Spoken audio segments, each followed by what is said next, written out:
আসসালামু আলাইকুম, আমি রাকিব হোসেন হৃদয়। আজকে আমার ফ্লাইট, আমি রাশিয়ার স্টুডেন্ট ভিসা নিয়ে রাশিয়া যাচ্ছি। আমার এই সম্পূর্ণ প্রসেসটি আমি ডক্টর মাজুল ইসলাম রিয়াদ ভাইয়ের মাধ্যমে করাই। ডক্টর মাজুল ইসলাম রিয়াদ ভাইয়ের মাধ্যমে মে মাসে আমি উরাল স্টেট ইউনিভার্সিটি অফ ইকোনমিক্সে অ্যাপ্লাই করি প্রিপারেটরি কোর্সে। আমার মে মাসের 28 তারিখ কন্ট্রাক্ট লেটার আসে। জুন মাসের 9 তারিখ আমি আমার 50% টিউশন ফিটা পেমেন্ট করি। দেন শুরু হয় আমার লম্বা ওয়েটিং পিরিয়ড ইনভিটেশনের জন্য। এই ইনভিটেশনে মাজুল ভাই সবসময় আমাকে সাপোর্ট দিয়ে গেছে মানসিকভাবে। বলছে যে রাকিব, চিন্তা করো না, আল্লাহর রহমত চলে আসবে ইনশাল্লাহ। সেই দিনটা আসে আপনার আগস্টের 29 তারিখ। দেন মাজুল ভাই আমাকে কীভাবে অ্যাম্বাসি ফেস করতে হবে, কীভাবে কী করতে হবে, অ্যাম্বাসি কীভাবে কাগজ গুছাতে হবে, সম্পূর্ণ কিছু গাইডলাইন দেয় এবং সেই গাইডলাইন মোতাবেক আমি আপনার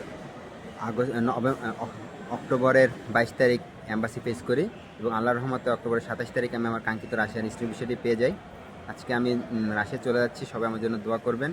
আর যারা নতুন আছেন, যারা মাজুল ইসলাম রিয়াদ ভাইয়ের মাধ্যমে রাশিয়ান স্টুডেন্ট ভিসায় অ্যাপ্লাই করতে পারেন।